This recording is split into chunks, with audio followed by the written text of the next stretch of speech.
Donna, what's something with all of that that you've like learned the hard way that you wish people could understand now?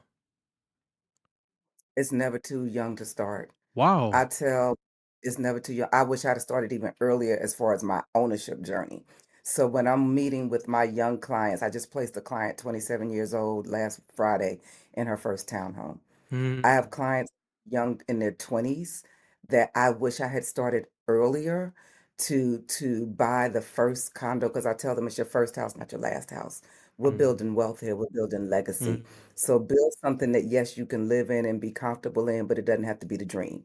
Like it doesn't have to check all the My boxes. What God. it needs to check is the temporary box because you're gonna be here 5 years or less.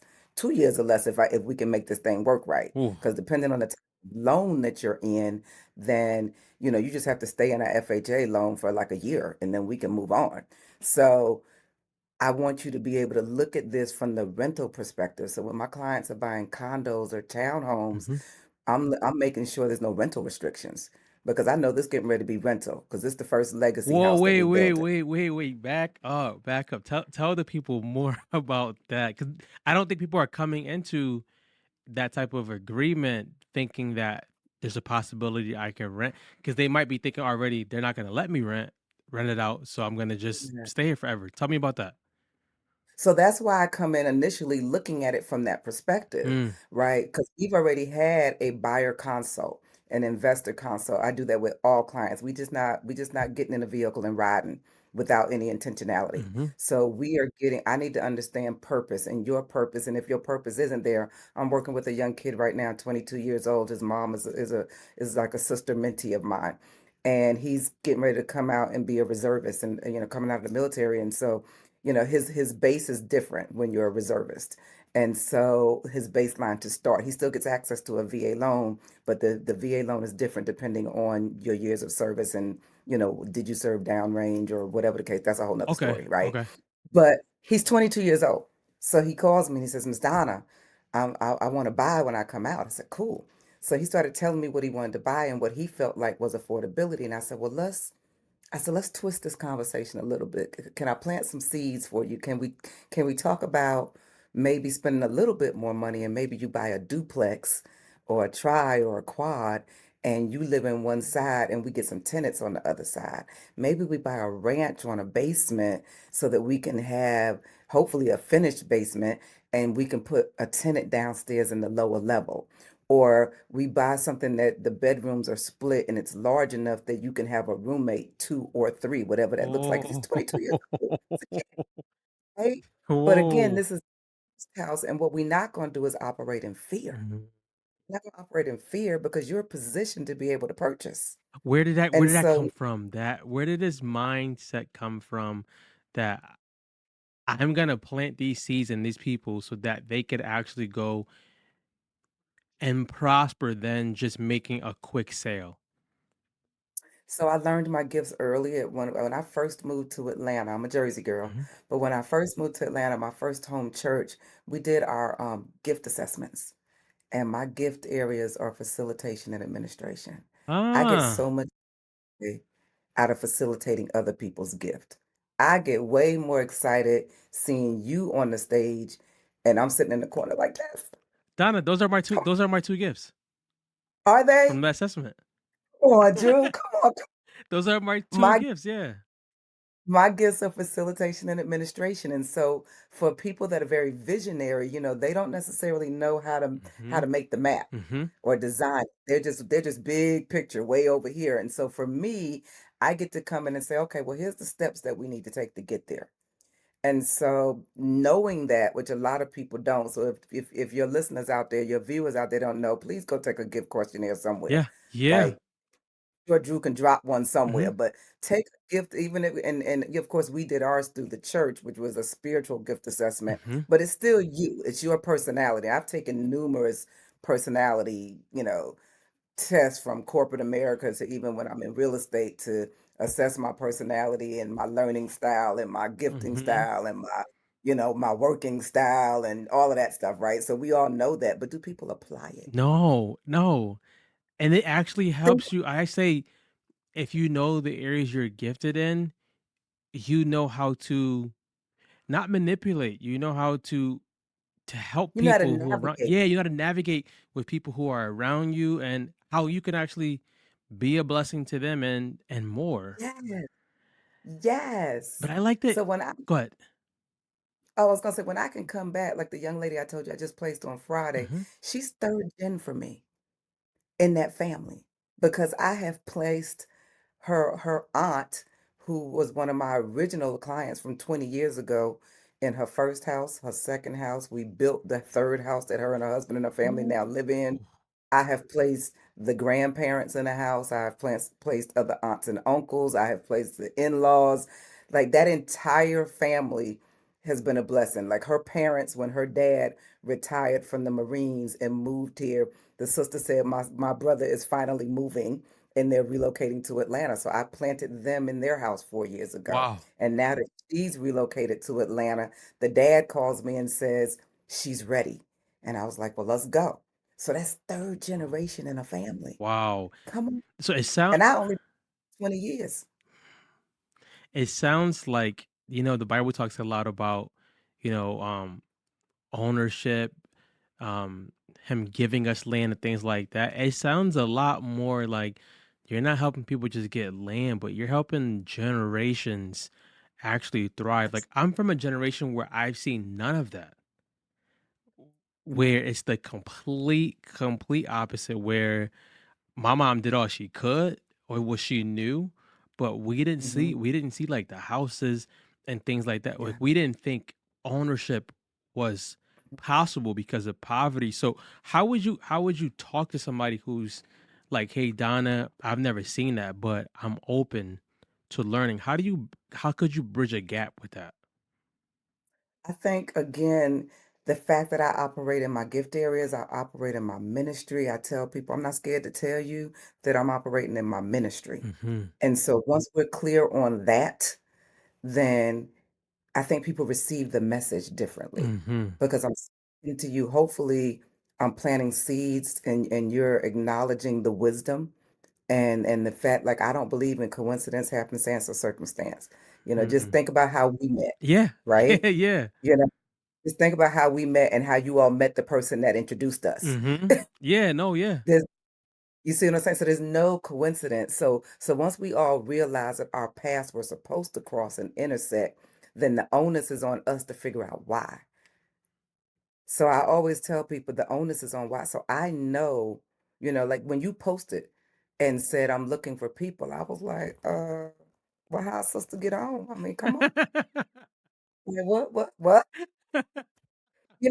And so we have to figure out why people are planted in our Mm, lives. And so when I explain it to people that way, then their ears are open differently, right? Their eyes see differently because we're now having a conversation about building that generational wealth.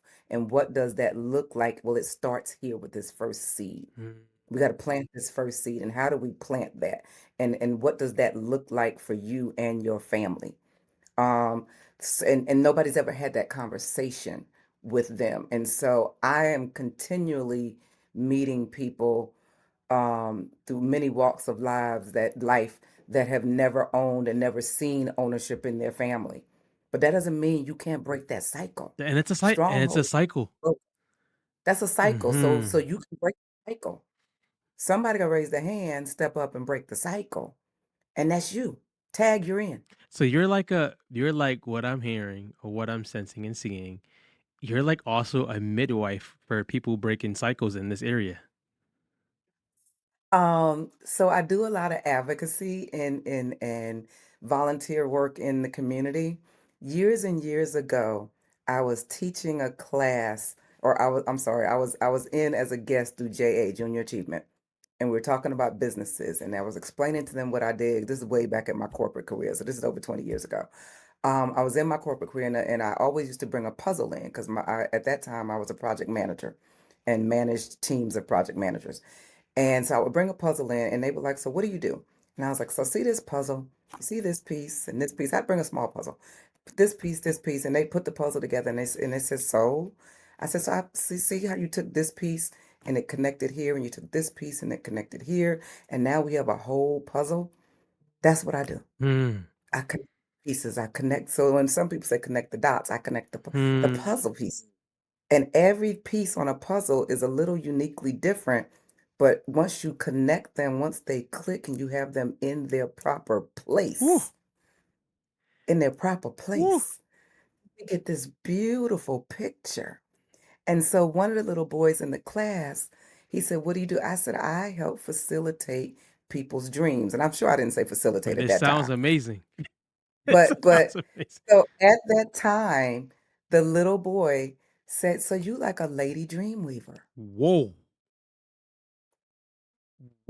I don't even know. whoa. It is. So look at my shirt, Look at that. Lady Dreamweaver. I have kept that for over 20 years Wow. because he nicknamed me. I said, "You're right. My job is to facilitate your dream. And how do I do that? How do I administer that? How do I hear your dream?" And I've always told people, if you're not ready to accomplish what God has in plan for you, don't tell me. Mm, Because I had to learn to not fight for people's dreams harder than they were fighting for 'em my themselves. God. 'Cause in such a My I'm God. like, "What? On a barbershop? Let's go. What you gotta do? You finished school yet? Yeah. Okay. You been looking at properties? Do you need to mentor under somebody? Let me see who I know." Yeah. Right? So how do we That's do a hard place. That's a hard place because I put something out yesterday on social media, and I said, if I give you an idea for your business and you're asking me if I give you at least 3 ideas and you don't do them, I'm gonna go give them to your competitors. And there's that because now, like, you're now saying, "I want this," and I'm showing you and helping you see it is possible with some steps. It may not happen tomorrow, but there's some steps. What would you say yeah, what would you say in Donna's early years of getting into this? What would you have changed with the wisdom you have now versus the wisdom you might not have when you first got into this? systems. Hmm. I came I mean, as a project manager, I came from systems, right? And process flows and all that. And so when I came into real estate, I was like, "Oh, I got all this freedom." You can just make up your own schedule and time and just do things the way you want to do them. And so I wish I had implemented the systems that I knew within this business, Hmm. right? Like like I got away from Excel spreadsheets, I guess, because I was burnt out on those little Yeah. jokers, right? And project tools, and I don't want to do that. Man, I just get to make up. I get to not that I ever sleep in, but because I've made myself an early riser. Um, but it would probably be implementing systems and being consistent. I've always been successful in this business, but I think I could be or could have been more successful earlier had I have just done the systems and repeated them, because that's what systems are. What kind of systems would you say you could have taken advantage of? So spreadsheets, a CRM, as a Mhm. customer relationship management tool. I was probably 5 years in the game before I started like realizing that I knew my relationships were important because one of the first things I did was I sent a blast email out, say, "Hey y'all, got my license. Anybody want help looking for some investment properties?" Because that's the main reason I got mine. Let me know. And folks started calling me, like, "Donna, I think I want to sell my house." Oh, okay. Donna, I wanna go look at some houses. Oh, no, that's not what I'm doing. I'm here for the I mean, seriously, I was in denial. I was like, "No, no, no, no, no. I'm not getting in no car, driving nobody around, looking for no houses. We're not doing that." I was totally in denial with what this looks like. I was like, "No, no, no, I only got this for investments. If you wanna do some investments, then we can go look at that. I can walk you through the process, and that's what we're gonna do." And I woke up after my first year of business, and I had checked all the boxes for my broker. And I was sitting in this awards luncheon, and I was like, "So how did this happen? How did I get here?" Wow. And I mean, the special dinner at the special table for those that have done it in an accelerated, you know, pattern. And I'm like, hmm, Wow. okay, well, maybe there's something to taking people around in cars. Maybe there's something to embracing this a little bit, and I've always been hungry for education, and so for me, I soak up data as much as I can because I believe a lot of times we're in rooms that other people will never be in. I like that. And if my facilitation and administration, I'm in this room, I'm sitting here on this podcast with you to help trigger something for somebody else. Mhm, I'm a mhm, conduit, as pastor tells me. He's like, Donna, you're just like a conduit. I'm here to receive the information for it to flow through me to get to you mhm. because you have been in that room.